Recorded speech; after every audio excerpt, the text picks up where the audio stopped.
guys, it's Mandy, and today you are joining me in one of my absolute favorite rooms in my house, and that is my kitchen.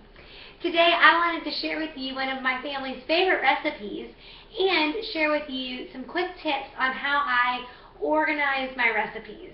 I have a busy family of 5. We do piano and gymnastics and all different kinds of things, and so a lot of times it can be quite crazy around here in the afternoons. So I like to make a lot of quick and easy meals that are homemade, but that give me the opportunity to still be available for my kids. I think there's a balance that I need to have. There are some meals that take me an hour and a half to make, and then there are some meals that take me 30 to 45 minutes. And so I try to make those 30 to 45 minute meals a little more often than my hour and a half meals, just because that's time in some ways that I'm taking away from my family. Now, the Word of God says in Proverbs 31 that the virtuous woman brings her food from afar. Well, I don't take my food from very far. My grocery store is right down the road, and my kitchen table is right here, or I have another one right in this back door over here. But I do think that it's important that we take the time to think our meals out. I think that's a very noble and virtuous thing for us to do. So I take some time, and my meal planning day is Monday, and you'll be hearing more about that on my blog in just a few days, why Monday is my meal planning day. But to start with, I plan on Mondays, and I plan for my entire week. I've been known to plan for 2 weeks before, but most of the time I plan for 1. And I wanted to show you what I do with my recipes. So this is my cooking station. I have a little island in here. And, you know, a lot of families have lots of these cookbooks, and they take up a lot of space. Right here I have 3 cookbooks that I have recipes that I use out of. I also have a journal that from when I was younger, when somebody would maybe invite me over to lunch or dinner, and I was single, and I would write down recipes in my journal, in this journal, and so I would have it when I was married. And the funny thing about this one is that this very first recipe is what I'm making for dinner tonight.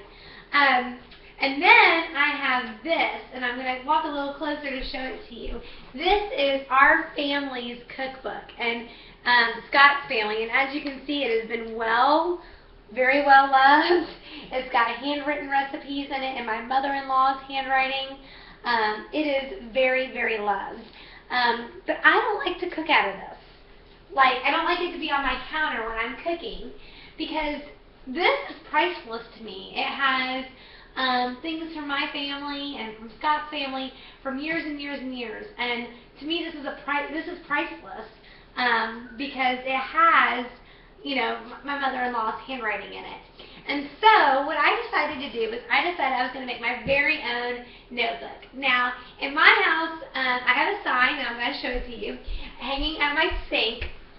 And I often tell my kids, they'll say, you know, where are we going for dinner? What are we doing for dinner? And I say, we're going to Kelly Kitchen.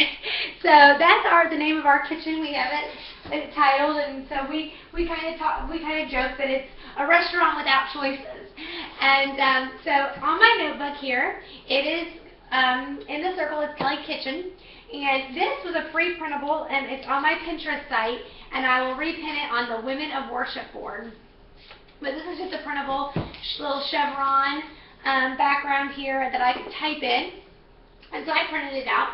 And what I have done is I have made my own cookbook that I can have in the kitchen with me, that I can have on the counter, and if spaghetti sauce spews on it, if anything gets on it, it's protected.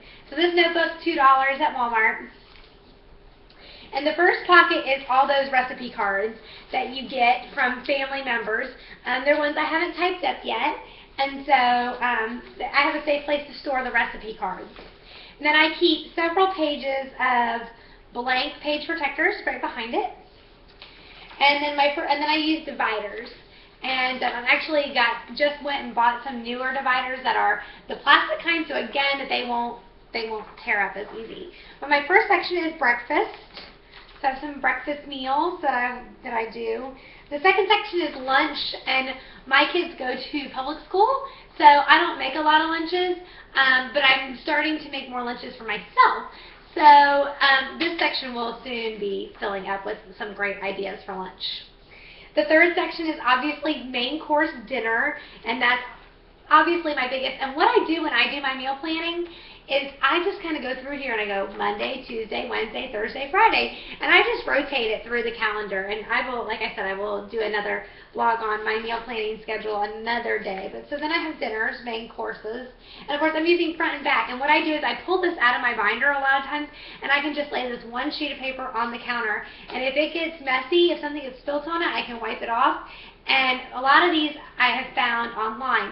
And the reason why I do this is because with Pinterest and blogs and different things, and they offer the printable of their recipe, then I can just flip it right into my page protector, and I can make a copy of it, and I usually save a copy on my computer. The next section is party foods and dips, and I used that this weekend at our princess birthday party. And then sides, different side items maybe that you'd make besides your typical mashed potatoes. Then breads. I've got a couple of different ones. My favorite one from Comfy in the Kitchen, my favorite cornbread recipe, banana bread. And then soups and salads. I've got a couple different soups and salads that my family likes. And then the last one, which is also a very big one, is sweets. Now the one thing that's missing from here, and I have it at the very end, is my meal plan for Thanksgiving, Easter, and Christmas. So I have kind of a outline of this needs to be cooked the day before, this needs to be cooked here, those days that you have a big family meal and it takes a lot of prep. So this is how I keep my kitchen a little bit organized. It stays right there on my kitchen counter. It doesn't take up any space. My precious cookbooks that were given to me, I type those recipes out and put them in there. I'm still in the process of doing that, but this way nothing gets ruined and nothing gets spoiled. So worship the Lord with your cooking.